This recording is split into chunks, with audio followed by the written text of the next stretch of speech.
Le troisième type des récepteurs sont des récepteurs couplés à une enzyme. Donc cette fois-ci, le récepteur ne fait pas, c'est-à-dire ne catalyse pas la réaction enzymatique, mais il est couplé à une enzyme cytoplasmique. Ces récepteurs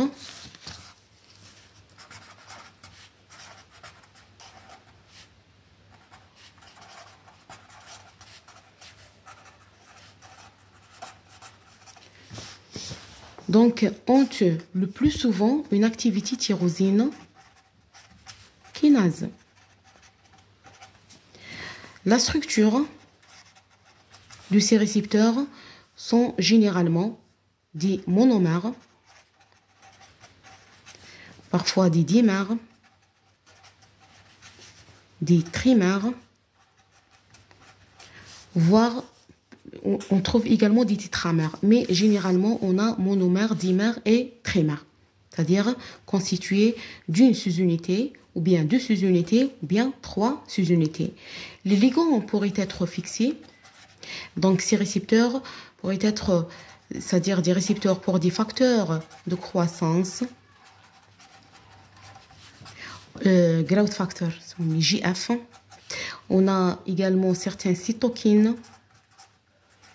Lorsqu'on dit cytokines, toutes les molécules qui peuvent faire une signalisation, c'est-à-dire il agit par la voie paracrine, à savoir les interleukines, les interférons, etc. On a également des antigènes.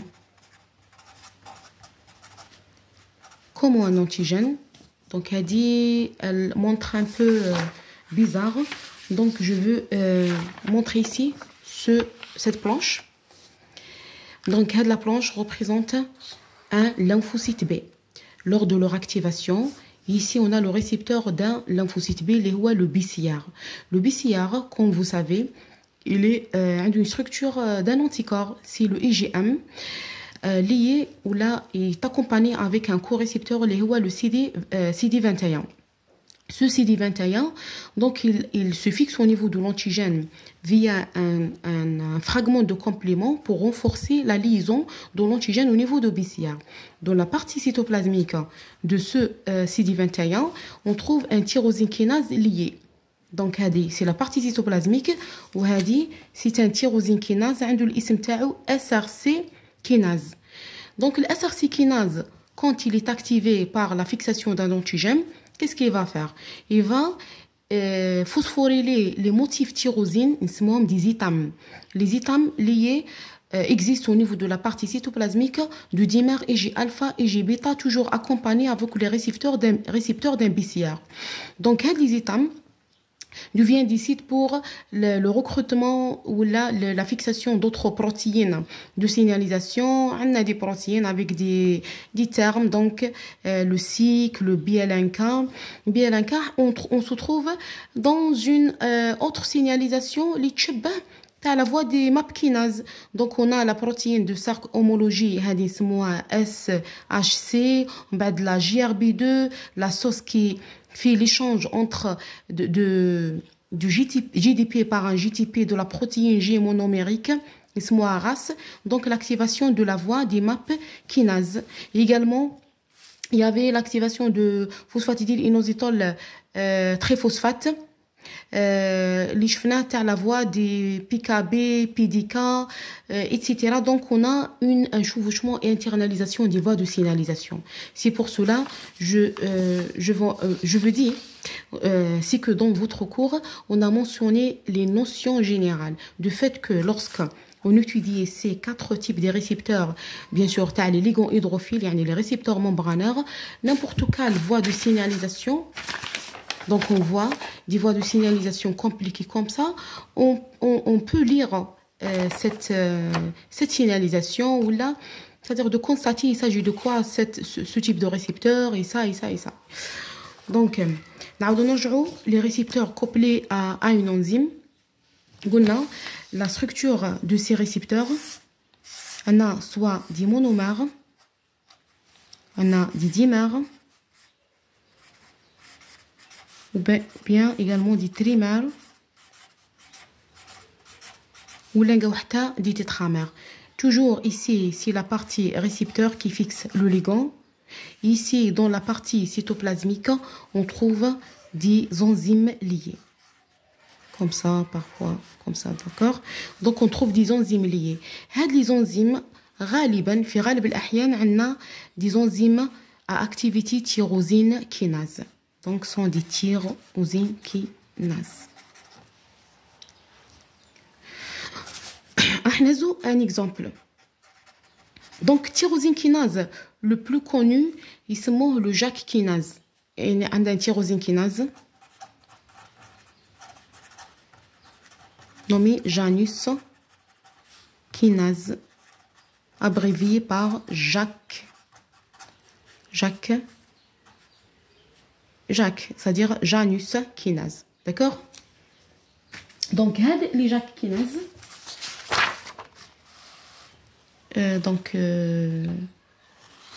Voilà, tyrosine kinase complètement, le JAK, d'accord?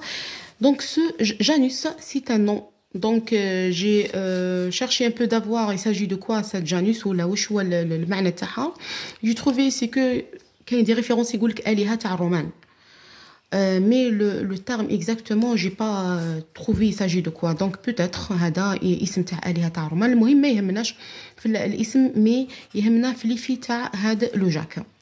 دونك نهزو ليكزامبل دو ليغون اللي هو الانترفيرون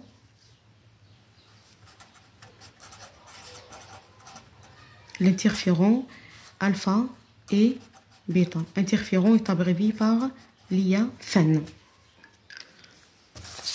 Donc avant de rentrer dans l'interféron, je vous un peu votre polycopie.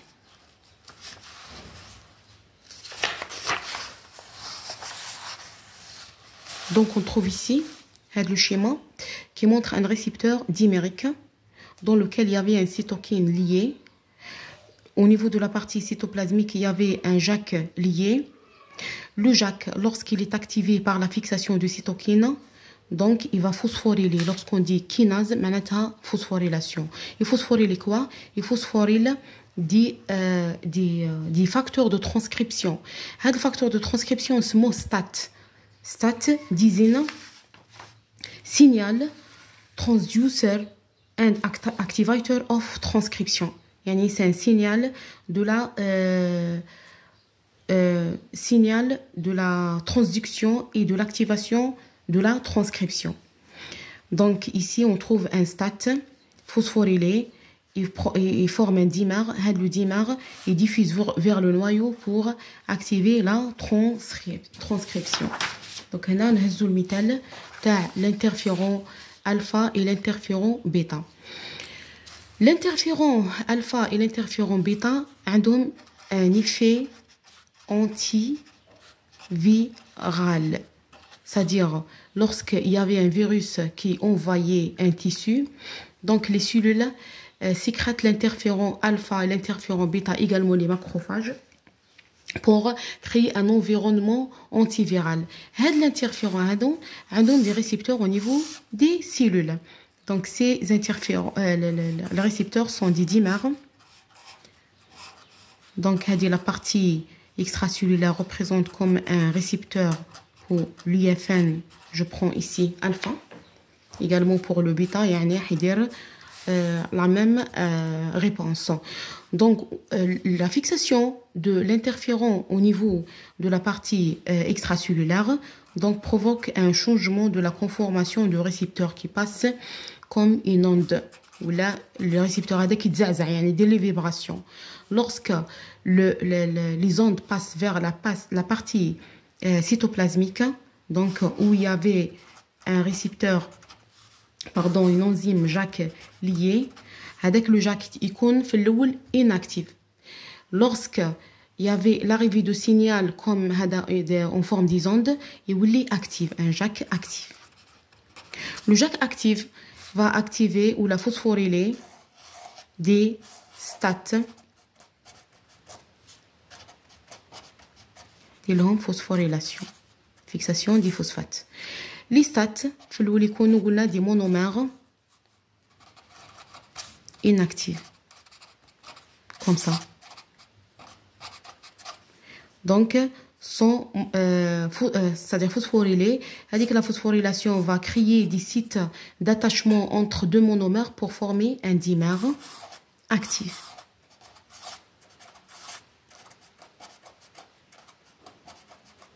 Le dimère actif diffuse vers le noyau. Donc, il diffuse vers le noyau.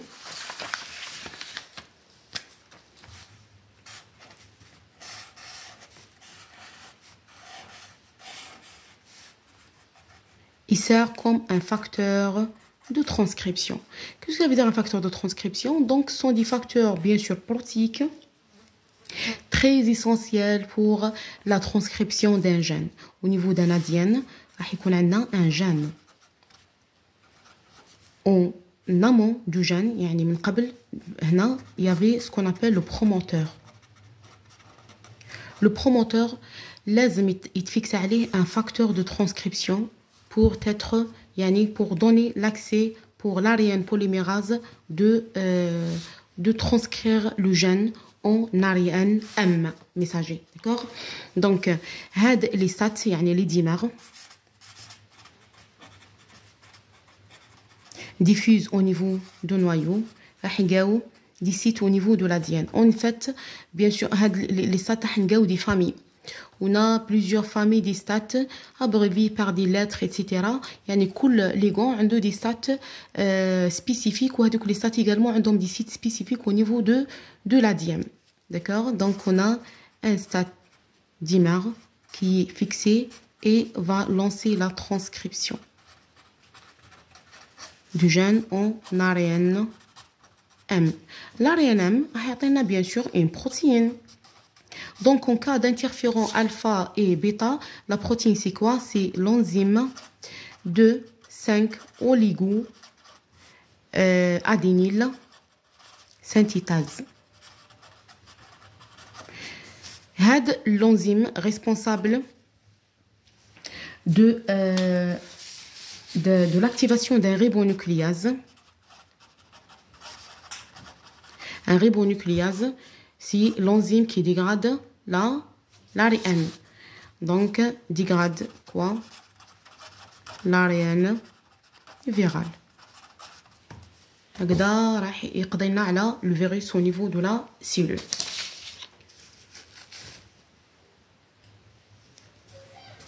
Le quatrième type de récepteur, c'est le récepteur ou les récepteurs formant des canaux ioniques. Donc, cette qualité ou la catégorie des récepteurs était déjà vue dans le deuxième chapitre de transport membranaire où je fais les canaux ioniques, ligands, dépendantes. Donc, les canaux ioniques ligands dépendants, qu'est-ce qu'on a dit?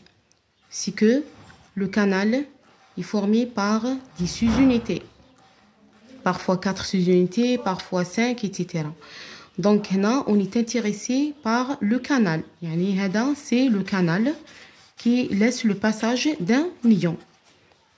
La partie extracellulaire, ici, donc forme un récepteur. Donc, la partie de transport, on est intéressé au canal, ligand dépendante, mais ici, dans ce chapitre, on s'intéresse aux récepteurs qui forment un canal ionique. Donc, on a pris l'exemple, on a parlé de l'exemple des canaux qui fixent le IP3 comme récepteur. Donc, les canaux existent au niveau de la membrane de réticulum endoplasmique lisse, le compartiment sarcoplasmique. Réservoir de calcium au niveau de réticulum endoplasmique lisse. On a parlé également de récepteurs de l'acétylcholine. Le récepteur de l'acétylcholine existe où? au niveau de la cellule présynaptique. Donc, c'est un synapse.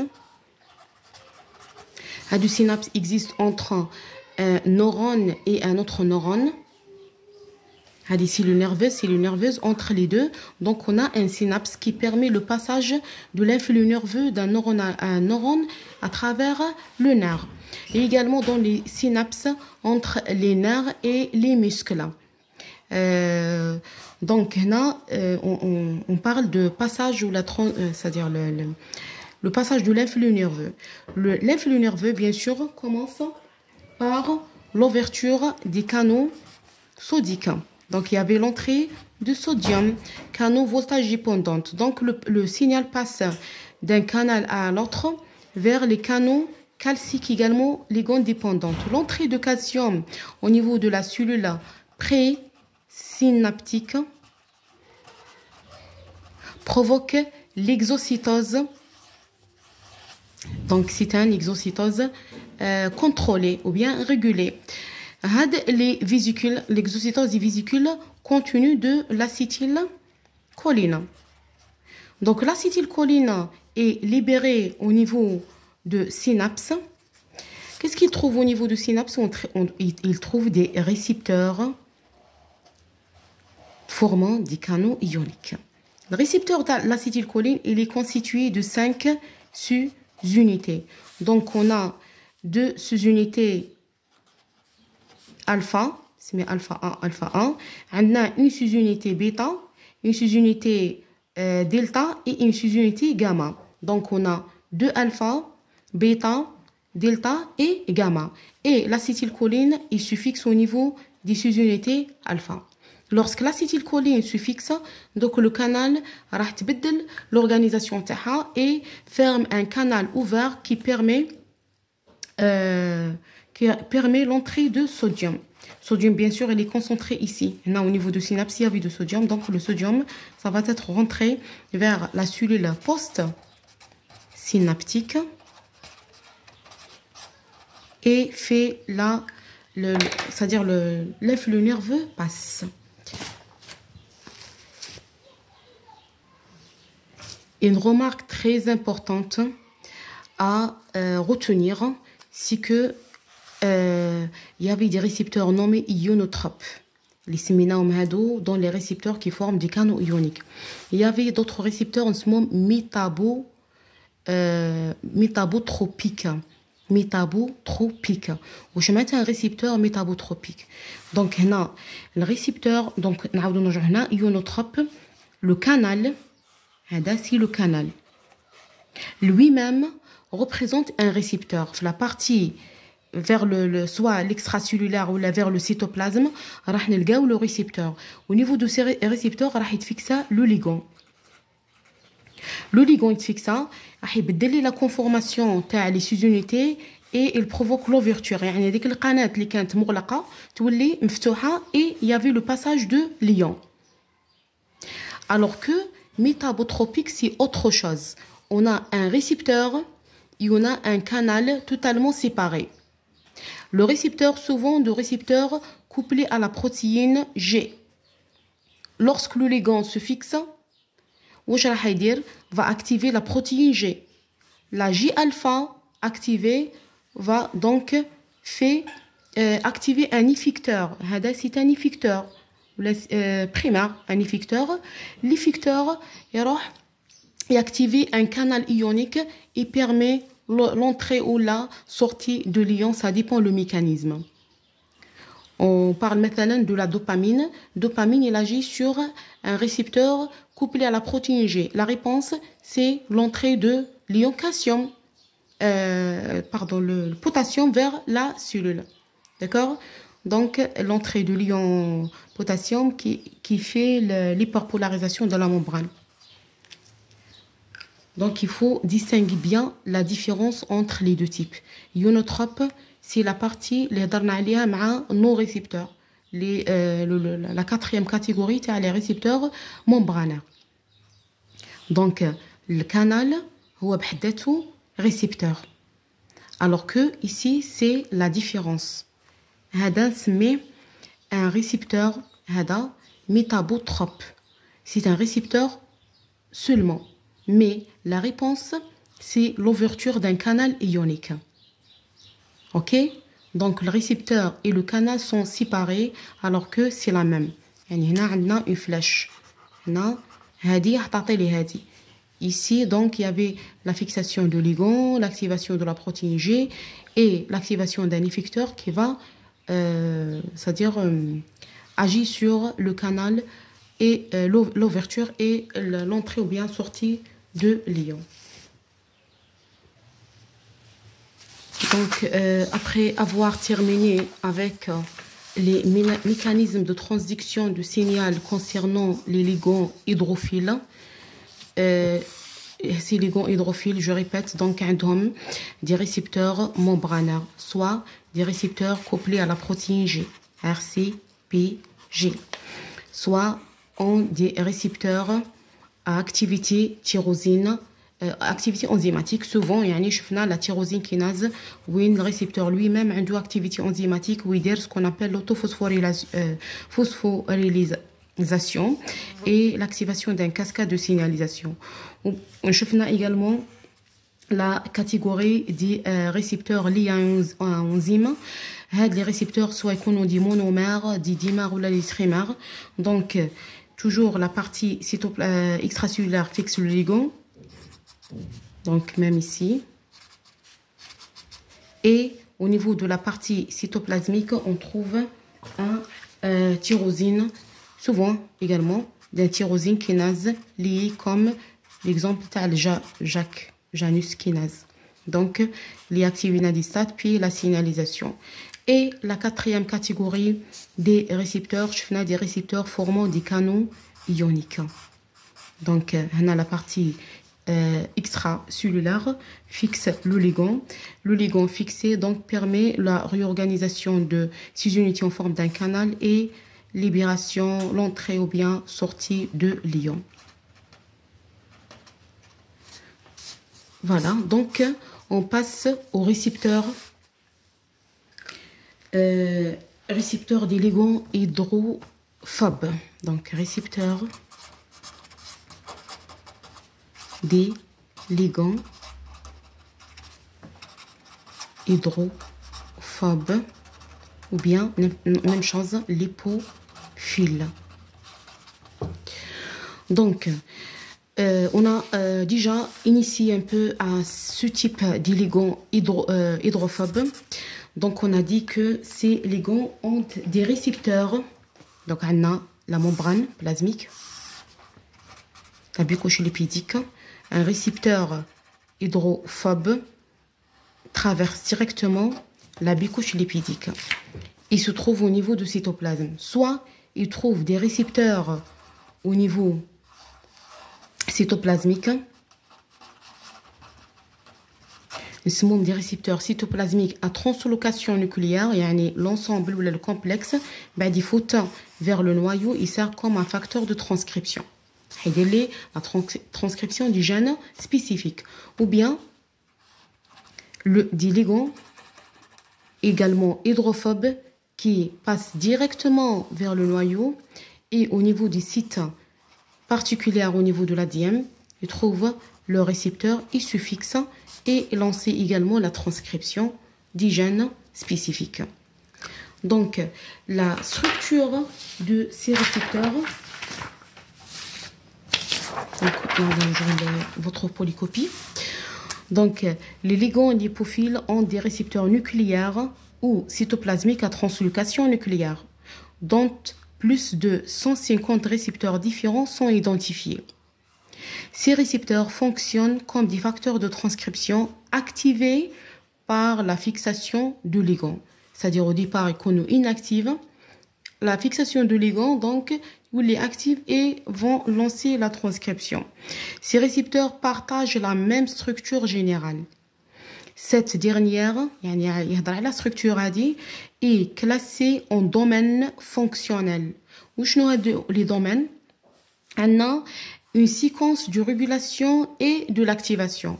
La première séquence, c'est une séquence de régulation et d'activation de quoi? De la transcription, qui est variable d'un récepteur à l'autre.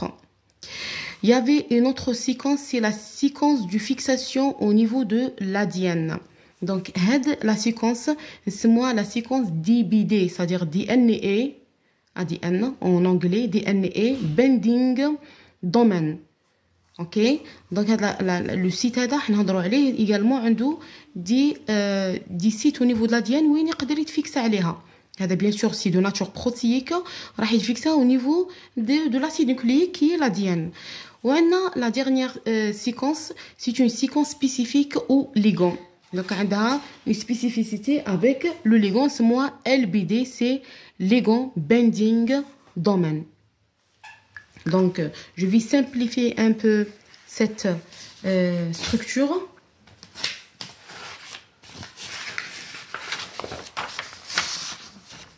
Donc, un récepteur pour un ligand hydrophobe, soit au niveau de cytoplasme, ou là, au niveau de noyau. Ou là, soit يكون cytoplasmique à translocation nucléaire ou bien directement nucléaire. D'accord? Donc, les récepteurs ont 3 séquences ou 3 domaines. Ils se trouvent en forme d'idimère. Et qu'on a en forme d'idimère. D'accord? Hadi la protéine. Donc, ils vont montrer la partie N terminale et C terminale. N, C pour chaque dimère. Donc, هنا لو كان نهزو هاد la protéine très راهي في la structure native تاعها. لو كان نجبدوها, on va trouver une chaîne protéique ou là peut-être des chaînes liées par des ponts bisulfures. يعني généralement حنلقاوها chaîne. بعد كي دير le repliement etc. تولي عندنا une séquence pour la régulation, une séquence pour la fixation de l'ADN au niveau de l'ADN et une séquence pour la fixation de les ligands. Donc elle est séquence d'activation et de régulation de quoi? De la transcription. هذه séquence de fixation au niveau de l'ADN. سميها DBD. Et la troisième, c'est une séquence de fixation de ligand. LBD. Voilà. Donc, les 3 séquences comme ça. Pas la peine de prendre, c'est-à-dire les détails. Donc, c'est ça. Une séquence d'activation et de régulation de la transcription. Séquence de la fixation au niveau de l'ADN nommée DBD. Et séquence de la fixation au niveau ou la fixation de ligand nommée LBD, ligand bending domain. Bending, c'est-à-dire fixe en anglais. بالنسبة la séquence DBD, DNA bending domain, cette séquence لو كنشوفوا كامل هذوك les récepteurs, يعني هاد les 150 récepteurs, et on voit la séquence de leur DBD, راح نلقاو عندهم une structure particulière. هاد la structure, elle est en forme de doigt de zinc. أصبع الزنك. OK. Doigt de zinc. واش هو doigt de zinc هذا؟ عندنا 4 cystine. Cystine avec un cystine. واش راح يديروا يفيكسيونا un atome de zinc. OK, atome de zinc ici. Également نفس الشيء C cystine. Donc fixe un atome de zinc. هاد la structure سموها structure en doigt de zinc. Donc هذه la structure تاع le domaine DNA اللي هو l'ADN bending domain. D'accord? Le DNA bending domain. Donc, lorsque le ligand, un ligand se fixe ici. في الأول avant قبل ما يتفيكس الليغون هاد لا سيكونس هادي تكون شغل ديماسكي تكون ماسكي تكون ماسكي شغل ما يقدرش يتفيكسا au niveau de la DM. De fait que le ligand se fixe راح يحلنا لهذوك لي سيت de la fixation au niveau de la DM. يعني راح يماسكي لنا لي سيت. اوكي دونك هاد السيت هادي عندها cette structure doigt de zinc. يعني هنا عندنا une structure en doigt de zinc. Donc هاد le DNA bending domain عنده des sites particuliers au niveau de l'ADN. Ces sites اسمهم HER, c'est-à-dire HER. وش هو ال HER? C'est hormone. Donc نشوفوا la structure en doigt de zinc.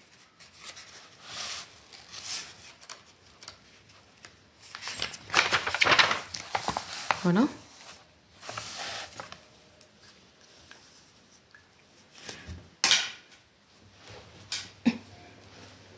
Donc, elle dit la structure en doigt de zinc. On voit, les lettres sont des acides aminés. S, sérine, D, E, etc. Donc, on trouve 4 cystines, donc liées à un atome de zinc, les deux. Puis, on a le reste, bien sûr, de la séquence. Donc, le domaine DBD, a des structures au niveau de l'ADN, ils se nomment HRE. HRE, c'est-à-dire Hormone Response Element. HER, c'est